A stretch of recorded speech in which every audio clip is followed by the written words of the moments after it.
Hi guys! Today's video, magluluto tayo ng sweet and sour fish fillet. So gagamit tayo dito ng cream dory fish fillet. So kung hindi ka pa nakapag-subscribe, please subscribe and click the notification bell para updated ka sa aking mga bagong videos. Thank you and enjoy watching! So ang una nating gagawin, hugasan natin yung fish fillet sa running water para matanggal yung ice. Magtira ng konting ice para madaling slice.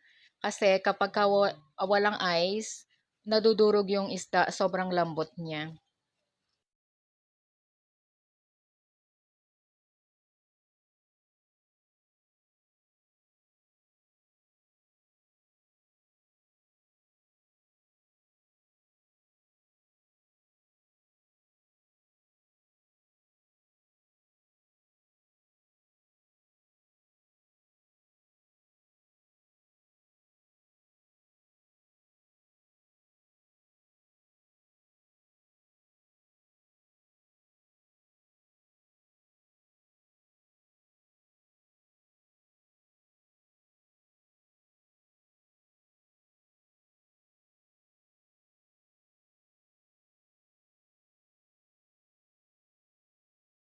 And then, hugasan ng maayos yung isda using a strainer.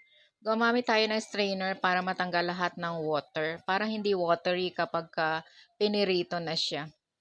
Para iwas dikit sa kawali.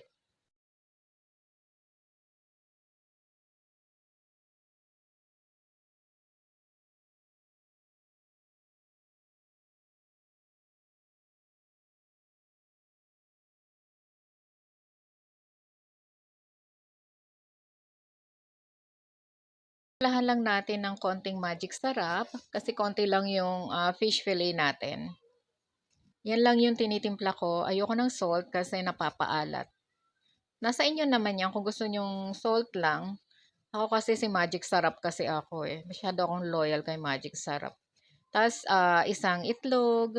Depende sa dami ng iluluto nyo. So ito yung itlog lang yung inad ko.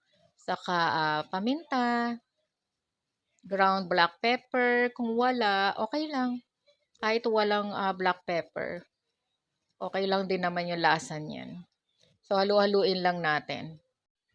Add din tayo ng konting flour or cornstarch for the stickiness of our butter, yung ginagawa nating mixture.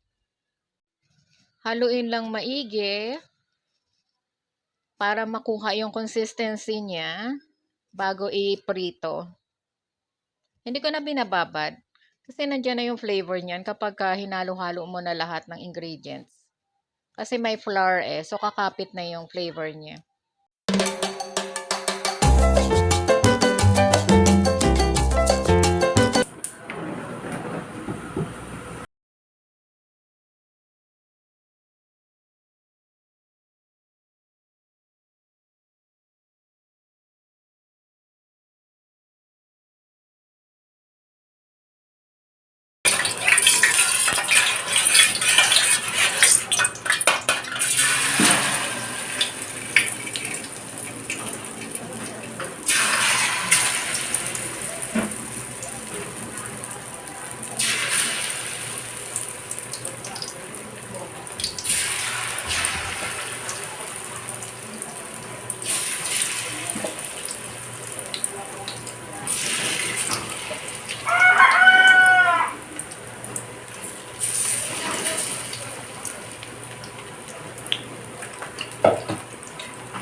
And then prepare tayo ng garlic para sa ating sauce.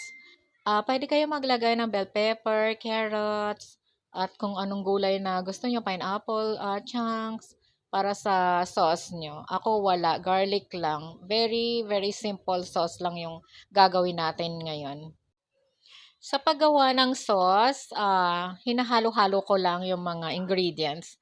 Like ketchup, konting ketchup lang, ground pepper, salt, pwede rin fish sauce or patis kung meron, and then flour, vinegar of course kasi sweet and sour nga, and then sugar.